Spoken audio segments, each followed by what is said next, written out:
আসসালামু আলাইকুম। আমন্ত্রণ বাংলাভিশন সংবাদে আপনাদের সাথে আছি জেবা রহমান। শুরুতেই বিআরবি কেবলস সংবাদ শিরোনাম। স্মৃতিসৌধ বঙ্গবন্ধুর প্রতিকৃতিতে প্রধানমন্ত্রী সহ নতুন মন্ত্রিসভা শ্রদ্ধা। কাদের বললেন মন্ত্রী করার শর্তে কাউকে জোটে নেওয়া হয়নি।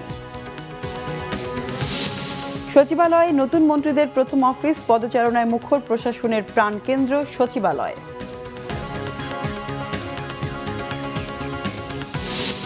2014 সালের চেয়ে নতুন সরকার দুর্বল ও স্বল্পকালীন মন্তব্য বিএনপি নেতাদের। বলেন 30 ডিসেম্বর ভোট ডাকাতির বিষয়টি জনগণের কাছে পরিষ্কার। বেতন বাড়ানোর দাবিতে আজও পোশাক শ্রমিকদের বিক্ষোভ। কালশিও সাভারে পুলিশের সাথে ধাওয়া পাল্টা ধাওয়া।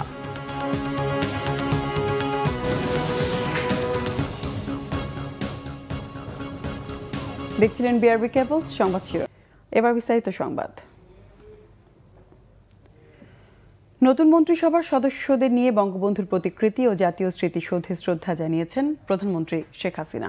ধানমন্ডির 32 নম্বরে বঙ্গবন্ধুর প্রতিকৃতিতে শ্রদ্ধা জানানো শেষে মন্ত্রিসভার পরিবর্তন ও সম্প্রসারণের ইঙ্গিত দেন আওয়ামী লীগের সাধারণ সম্পাদক ওবায়দুল কাদের। অন্যদিকে স্মৃতিসৌধে শ্রদ্ধা জানানো শেষে নতুন মন্ত্রীরা জানান, শাসক নয় সেবক হয়ে কাজ করতে চান তারা।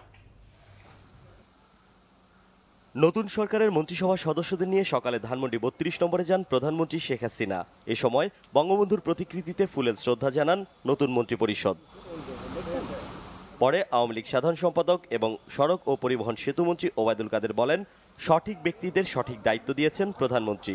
মন্ত্রিসভায় আওয়ামী লীগ ছাড়া 14 দলের কেউ না থাকলেও জোটের মধ্যে কোনো টানাপোড়েন নেই বলে মনে করেন ওবায়দুল কাদের। 14 দল আমাদের দুঃসময়ে শরীক, তাদের আমরা একসঙ্গে আন্দোলন করেছি, সংগ্রাম করেছি, নির্বাচন করেছি, সরকার গঠন করেছি। এর আগে মন্ত্রিসভায়ও তারা ছিলেন গুরুত্বপূর্ণ পদে, ভবিষ্যতে থাকবেন না এই কথা তো আমি এই মুহূর্তে বলতে পারছি না। এরপর সকাল 11টায় সাভার যান প্রধানমন্ত্রী শেখ হাসিনা। এ সময় মন্ত্রিসভার সদস্যদের নিয়ে মহান মুক্তিযুদ্ধের বীর শহীদদের প্রতি শ্রদ্ধা জানান তিনি। পরে কিছু সময় নীরবে দাঁড়িয়ে থাকেন শেখ হাসিনা সহ নবনির্বাচিত মন্ত্রিপরিষদের সদস্যরা। এ সময় নতুন মন্ত্রীরা বলেন, প্রধানমন্ত্রী শেখ হাসিনার হাতকে আরো গতিশীল করতেই কাজ করে যাবেন তারা। আমাদের লক্ষ্য বাংলাদেশকে একটি আধুনিক উন্নত রাষ্ট্রে পরিণত করা, যেখানে ক্ষুধা দারিদ্র্য থাকবে না, বৈষম্য থাকবে না, দুর্নীতি থাকবে না, সন্ত্রাস থাকবে না, মাদক থাকবে না, কোনো অস্থিতিশীলতা থাকবে না। যেখানে যেখানে আমাদের আরো ভালো করবার আরো সুযোগ রয়েছে, যেখানে কিছু পরিবর্তন করবার প্রয়োজন রয়েছে, সেই কাজগুলোকে সেভাবে করব ইনশাআল্লাহ। জনগণ যে জনরায়টা দিয়েছে সেটার অর্থ হচ্ছে ক্ষমতা নয় দায়িত্ব, এবং আমাদের সকলকে সেবকের মানসিকতা নিয়ে, শাসকের নয় সেবকের মানসিকতা নিয়ে যেন আমরা কাজ করি। দেশকে আরো এগিয়ে নিতে নিজ এলাকার ভোটারদের পাশাপাশি দেশবাসীর সহযোগিতা প্রত্যাশা করেন নতুন মন্ত্রীরা। সানজিদ আহমেদ, বাংলাভিশন, ঢাকা। নতুন মন্ত্রীদের পদচারণায় মুখর হয়ে উঠেছে সরকারের প্রশাসনের প্রাণকেন্দ্র সচিবালয়। মঙ্গলবার নিজ মন্ত্রণালয়ের দায়িত্ব বুঝে নেন মন্ত্রীরা। মন্ত্রণালয়ের কর্মকর্তা কর্মচারীরা ফুল দিয়ে স্বাগত জানান মন্ত্রী, প্রতিমন্ত্রী ও উপমন্ত্রীদের। এ সময় সততা ও নিষ্ঠার সাথে দায়িত্ব পালনের অঙ্গীকার ব্যক্ত করেন তারা। কৃষিমন্ত্রী ডক্টর আব্দুর রাজ্জাক বলেন, উন্নত প্রক্রিয়াজাতকরণ ও বাজারজাতকরণের মধ্য দিয়ে কৃষিকে লাভজনক পেশায় পরিণত করা হবে। পুষ্টিজাতীয় নিরাপদ খাবার নিশ্চিত করাই সরকারের চ্যালেঞ্জ বলে জানান তিনি। শিক্ষামন্ত্রী ডাক্তার দীপু মনি জানান, প্রশ্ন ফাঁস বন্ধ সহ শিক্ষার উন্নয়নে কাজ করবেন তিনি। স্বাস্থ্য সুরক্ষা আইন প্রণয়ন ও 10,000 চিকিৎসক নিয়োগের প্রক্রিয়া দ্রুত সম্পন্ন করার কথা জানান স্বাস্থ্যমন্ত্রী জাহিদ মালিক। দেশের স্বার্থে সরকার ও গণমাধ্যম সমন্বিতভাবে কাজ করবে বলে জানান তথ্যমন্ত্রী হাসান মাহমুদ। তিনি জানান, গণমাধ্যমের বিকাশ ও সাংবাদিকদের অভাব অভিযোগ সমাধানের চেষ্টা করবেন তিনি। দর্শক, এই মুহূর্তে সচিবালয়ে আছেন আমাদের সিনিয়র রিপোর্টার ইমরুল কায়েস। সরাসরি কথা বলছি তার সাথে। কায়েস, প্রথম দিনে নতুন মন্ত্রীদের কিভাবে স্বাগত জানানো হচ্ছে, আর দায়িত্ব গ্রহণের পর মন্ত্রীরা কি বলছেন?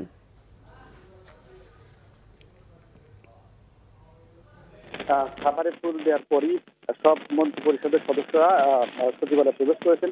তো নতুন মন্ত্রীদের আসলে বরণ করার জন্য সচিবালয়ে একটি উৎসব মুখর পরিবেশ বিরাজ করছে।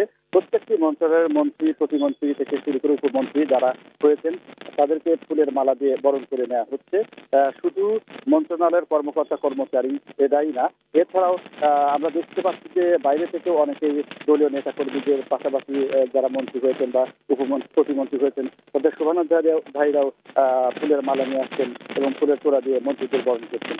তো দায়িত্ব গ্রহণের পরে আমরা বেশ কয়েকজন মন্ত্রীর সাথে কথা বলেছি এবং বেশ কয়েকজন মন্ত্রী, প্রতিমন্ত্রী গণমাধ্যমের সাথে কথা বলেছেন, সড়ক পরিবহন মন্ত্রী কথা বলেছেন, স্থানীয় সরকার মন্ত্রী কথা বলেছেন, স্বরাষ্ট্রমন্ত্রী কথা বলেছেন। তো তারা কিন্তু একটি জায়গায় তারা সবাই একই মত পোষণ করেছেন, সেটি হচ্ছে যে নতুন সরকারের জন্য প্রধান চ্যালেঞ্জ হচ্ছে সন্ত্রাস, জঙ্গিবাদ এবং মাদক নির্মূল করা। মাদকের কথাটি জোর দিয়ে সব মন্ত্রী মাদকের কথাটি জোর দিয়ে সব মন্ত্রী বলেছেন এবং দুর্নীতি প্রতিরোধের কথা তারা বলেছেন। এবং সড়ক পরিবহন মন্ত্রী একটি কথা বলেছেন যে আসলে এই সন্ত্রাস, জঙ্গিবাদ এবং দুর্নীতি প্রতিরোধের জন্যই কিন্তু নতুন এই মন্ত্রিসভা গঠন করা হয়েছে এবং নতুন নতুন মুখ দিয়ে মন্ত্রিসভা ঢেলে সাজানো হয়েছে। এই মন্ত্রিসভার মাধ্যমে প্রধানমন্ত্রী যে বার্তাটি দিতে চেয়েছেন বলে আমাদেরকে তিনি জানিয়েছেন সেটি হচ্ছে যে দুষ্টের দমন এবং শিষ্টের পালন করতে চায় এই সরকার। সে কারণে কিন্তু নতুন একটি মন্ত্রিসভা গঠন করা হয়েছে। তো এক্ষেত্রে তারা প্রত্যেকের সহযোগিতা চেয়েছেন। মন্ত্রণালয়ের কর্মকর্তা কর্মচারী যারা আছেন, সব মন্ত্রীরা তাদের সহযোগিতা চেয়েছেন। বিশেষ করে তাদের দলীয় যে ইশতেহারটি ছিল সেই ইশতেহার বাস্তবায়নে নতুন সরকার জোর দেবেন বলে আমাদেরকে জানিয়েছেন। তো সব কিছু মিলে আজকে আসলে একটি উৎসবমুখর পরিবেশ আমরা মন্ত্রণালয় লক্ষ্য করছি। কাজের চেয়ে আসলে আজকে মন্ত্রীদের বরণ করে নেওয়াতেই আমরা দেখছি যে সবাই ব্যস্ত রয়েছেন। জেবা, কায়েস, ধন্যবাদ আপনাকে। থাকুন সেখানেই, প্রয়োজনে আবারও যোগাযোগ করব। সরকার গঠনকে জনগণ পুরোপুরি প্রত্যাখ্যান করেছে বলে মন্তব্য করেছেন বিএনপির মহাসচিব মির্জা ফখরুল ইসলাম আলমগীর। নয়াপল্টনে বিএনপির দলীয় কার্যালয়ে সাংবাদিকদের কাছে তিনি আরও বলেন, জনগণের ওপর এই সরকারের কোনো অধিকার নেই, কারণ তারা জনগণের ভোটে নির্বাচিত হননি। গোটা জাতি সরকারকে প্রত্যাখ্যান করেছে বলেও মনে করেন তিনি। মির্জা ফখরুল বলেন, গণতান্ত্রিক সরকারের জন্য আন্দোলন করছে বিএনপি, এই আন্দোলন চলবে বলেও জানান তিনি। 2014 সালের তুলনায় নতুন সরকার দুর্বল ও স্বল্পকালীন হবে বলে মন্তব্য করেছেন বিএনপি নেতারা বলেন, 30 ডিসেম্বর যে ভোট ডাকাতি হয়েছে এটা জনগণের কাছে পরিষ্কার। তারা গতবার যেভাবে দেশ চালিয়েছে এবার তা সম্ভব হবে না। একটা সময় নির্বাচন হবে এবং নির্দলীয় সরকারের অধীনেই হবে। 30 ডিসেম্বর নির্বাচনের সংখ্যাগরিষ্ঠতা লাভের পর সোমবার বঙ্গভবনে শপথ গ্রহণের মধ্য দিয়ে টানা তৃতীয়বারের মতো সরকার গঠন করল আওয়ামী লীগের নেতৃত্বাধীন মহাজোট। বিএনপি নেতারা বলছেন, সরকারের ভোট ডাকাতির কারণে জনগণ এবারও ভোটের অধিকার থেকে বঞ্চিত হয়েছে। 30 ডিসেম্বর কি নির্বাচন হয়েছে দেশের মানুষের কাছে তা পরিষ্কার। নতুন সরকার গতবারের চেয়ে আরও দুর্বল হবে বলে মনে করেন তারা। সরকার যে নির্বাচনে জিতেছে বলে দাবি করছেন, এটা যেহেতু কোনো নির্বাচন হয় নাই, 2014 সালে নির্বাচনের সরকারের তুলনায় বর্তমান সরকার আরো অনেক বেশি দুর্বল হবেন। এবার আমরা নির্বাচনে অংশগ্রহণ করাতে একদলীয় স্বৈরাচারী যে তাদের মুখোশ খুলে গেছে। এবার গতবার যেভাবে দেশ চালিয়েছেন এবার সেভাবে চালানো সম্ভবপর হবে বলে আমি মনে করি না। আমি মনে করি যে এটা একটি স্বল্পকালীন সরকার হবে এবং একটা সময় আসবে তখন এখানে আবার নির্বাচন হবে এবং একটি নির্দলীয় সরকার অধীনে নির্বাচন হবে। এই সরকার জাতির কাছে প্রশ্নবিদ্ধ হয়ে থাকবে বলে মন্তব্য করেন বিএনপি নেতারা। নির্বাচন কি হচ্ছে দেশের মানুষের কাছে এটা পরিষ্কার। আবার দেশের মানুষ মৌলিক অধিকারগুলো ফিরে পেতে চেয়েছিল, আইনের শাসন, বাক স্বাধীনতা। তো এখন সেটা আরো খারাপের দিকে গেছে এবং স্বাভাবিকভাবে দেশের মানুষ হতাশাগ্রস্ত হয়েছে এবং তারা জাতির কাছে শুধু প্রশ্নবিদ্ধ হয় নাই, জাতির কাছে তারা, আমার মনে হয় জাতির মালিকানা আবারও কেড়ে নিয়ে তারা যে পথে চলছে সেটাকে রাজনীতি বলা যায় না। জনগণের ভোটাধিকার আদায়ের সংগ্রামে বিএনপি 20 দল ও জাতীয় ঐক্যফ্রন্ট অবিচল থাকবে বলে মন্তব্য করেন বিএনপি নেতারা। জাহাঙ্গীর আকন্দ, বাংলা ভিশন, ঢাকা। টানা তৃতীয় দিনের মতো পোশাক শ্রমিকদের আন্দোলন অব্যাহত রয়েছে। সকাল থেকেই রাজধানীর বিমানবন্দর ও কালশী এলাকায় রাস্তা অবরোধ করেন তারা। বিমানবন্দর এলাকায় রাস্তা অবরোধ করলে পুলিশের সাথে সংঘর্ষ হয়। এ সময় টিয়ার শেল ছোড়ে পুলিশ। ন্যায্য মজুরি, বকেয়া বেতন ভাতা সহ বেশ কয়েকটি দাবিতে অবরোধ কর্মসূচি পালন করছেন শ্রমিকরা। আন্দোলনকারীদের দাবি, সরকার বাড়তি বেতনের মজুরি কাঠামো ঠিক করে দিলেও মালিকরা তা মানছেন না। দাবি পূরণ না হওয়া পর্যন্ত আন্দোলন কর্মসূচি অব্যাহত রাখার ঘোষণা শ্রমিকদের। এদিকে অবরোধের কারণে যান চলাচল বন্ধ থাকায় চরম দুর্ভোগে পড়েন সাধারণ মানুষ। উপায় না দেখে অনেকে হেঁটে গন্তব্যে রওনা দেন। এদিকে একই দাবিতে আজও বিক্ষোভ করেছে সাভারের পোশাক শ্রমিকরা। সকালে হেমায়েতপুরে পদ্মার মোড় বাগমারি এলাকায় বিক্ষোভে নামে বেশ কয়েকটি তৈরি পোশাক কারখানার শ্রমিকরা। এ সময় পুলিশ বিক্ষুব্ধ শ্রমিকদের ছত্রভঙ্গ করার চেষ্টা করলে উভয় পক্ষের মধ্যে সংঘর্ষ, ধাওয়া পাল্টা ধাওয়া হয়। পরিস্থিতি নিয়ন্ত্রণে গুলি ছোড়ে পুলিশ। এতে আহত হন অর্ধশতাধিক পুলিশ। জানায়, হেমায়েতপুরের পদ্মার মোড় বাগমারি এলাকায় স্ট্যান্ডার্ড গ্রুপের সামস্টাইল ওয়ার্কস লিমিটেডের শ্রমিকরা কাজে যোগ না দিয়ে কারখানার পাশে অবস্থান নিয়ে বিক্ষোভ শুরু করে। এক পর্যায়ে তাদের সাথে পাশের আরও কয়েকটি কারখানার শ্রমিকরা যোগ দেন। পরে তারা হেমায়েতপুর শ্যামপুর সড়কে টায়ারে আগুন জ্বালায়।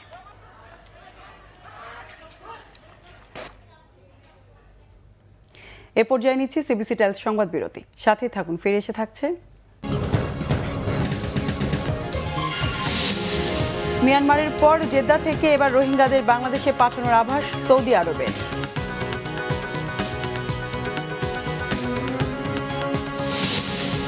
বিপিএলে খুলনার বিপক্ষে ব্যাটিংয়ে ঢাকা, বড় স্কোরের খোঁজে সাকিবের দল।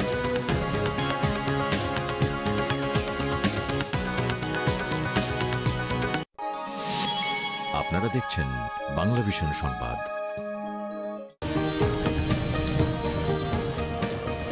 স্বাগত আরেকবার বাংলা ভিশন সংবাদে। চট্টগ্রাম ও চাঁপাইনবাবগঞ্জে সড়ক দুর্ঘটনায় 4 জন নিহত হয়েছেন। চট্টগ্রামের ইপিজেড মোড়ে লরির ধাক্কায় নিহত হন 2 জন। ভোরে দুর্ঘটনাটি ঘটে। পুলিশ জানায়, ইপিজেড মোড়ে একটি লরি নিয়ন্ত্রণ হারিয়ে সড়কের উপর দাঁড়িয়ে থাকা সিএনজিকে চাপা দেয়। সে সময় 2 জন গুরুতর আহত হন। তাদের চট্টগ্রাম মেডিকেল কলেজ হাসপাতালে নেওয়া হলে চিকিৎসক মৃত ঘোষণা করেন। এদিকে চাঁপাইনবাবগঞ্জের কল্যাণপুরে বাসের ধাক্কায় 2 মোটরসাইকেল আরোহী নিহত হয়েছেন। ঘন কুয়াশা না থাকলেও শৈত্যপ্রবাহে নাকাল উত্তরের জেলা পঞ্চগড়ের জনজীবন। 10 দিন ধরে দেশের সর্বনিম্ন তাপমাত্রা এ জেলায়। হাড় কাঁপানো শীতে বিপাকে খেটে খাওয়া নিম্ন আয়ের মানুষ। হিমালয় কাছে হওয়ায় ভয়াবহ শীতের কবলে উত্তরের জেলা পঞ্চগড়। বইছে শৈত্যপ্রবাহ। বিকাল না হতেই জেকে বসছে শীত। তীব্র শীতের সাথে যুদ্ধ করছে নিম্ন আয়ের মানুষ। গরম কাপড়ের আকুতি তাদের। পঞ্চগড়ে অস্বাভাবিক ঠান্ডা দেখা যাচ্ছে না, এটার কারণে দোকান নেই, বাইরে হওয়া যায় না। কম্বল অথবা কোনো সুইটার এরকম কোনো কিছু দেওয়ার মতো কেউ নেই। আমরা নদীর ধারে বসবাস করি। শীতার্তদের মাঝে শীতবস্ত্র বিতরণ অব্যাহত রেখেছে জেলা প্রশাসন। সরকারিভাবে প্রাপ্ত কম্বল এবং সোয়েটার আমরা বিতরণ করেছি। প্রায় 25,000-এর মতো কম্বল দুস্থ এবং শীতার্তদের মধ্যে বিতরণ করা হয়েছে। গত বছরের এই দিনে দেশের সর্বনিম্ন 2.6 ডিগ্রি সেলসিয়াস তাপমাত্রা রেকর্ড করা হয়েছিল পঞ্চগড়ের তেঁতুলিয়ায়। মঙ্গলবার পঞ্চগড়ের সর্বনিম্ন তাপমাত্রা 7.6 ডিগ্রি সেলসিয়াস রেকর্ড করা হয়। হিমালয় থাকার কারণে এই এলাকায় শীতের সময় হিমেল বাতাসের কারণে এই এলাকায় শীত পড়ে। দেশের মধ্যে প্রায় দিন তেঁতুলিয়াতে সর্বনিম্ন বিরাজ করছে। গরম কাপড়ের জন্য সরকারি বেসরকারি সহযোগিতার দিকে তাকিয়ে শীতার্তরা।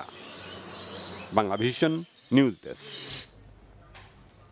আমিন জুয়েলার্স আন্তর্জাতিক সংবাদ এবার।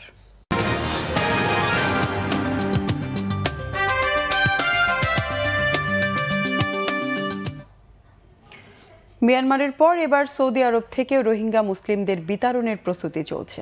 জেদ্দার সুমাইসি কারাগারে আটক এই রোহিঙ্গাদের বাংলাদেশে পাঠানোর আভাস দিয়েছে সৌদি সরকার।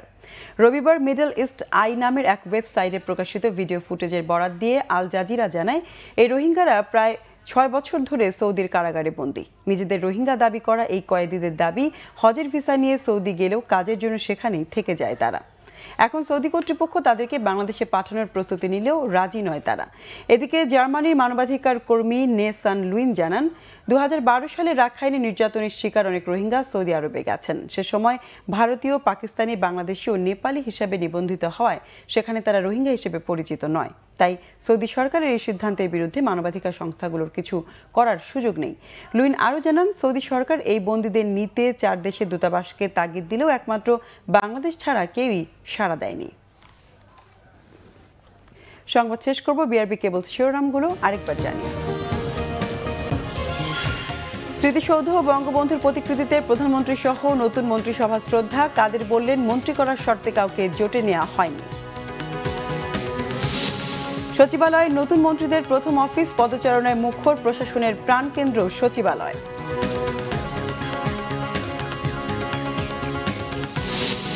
দু 2014 সালের চেয়ে নতুন সরকার দুর্বল ও স্বল্পকালীন মন্তব্য বিএনপি নেতাদের। বললেন 30 ডিসেম্বর ভোট ডাকাতির বিষয়টি জনগণের কাছে পরিষ্কার। বেতন বাড়ানোর দাবিতে আজও পোশাক শ্রমিকদের বিক্ষোভ। কালশি ও সাভারে পুলিশের সাথে ধাওয়া পাল্টা ধাওয়া।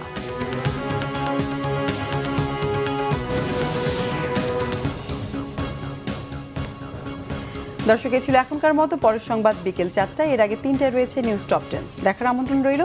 এছাড়া ফেসবুকে বাংলাভিশন সংবাদ সরাসরি দেখতে লগ ইন করতে পারেন facebook.com/বাংলাভিশনে। এতক্ষণ সঙ্গে থাকায় ধন্যবাদ সবাইকে।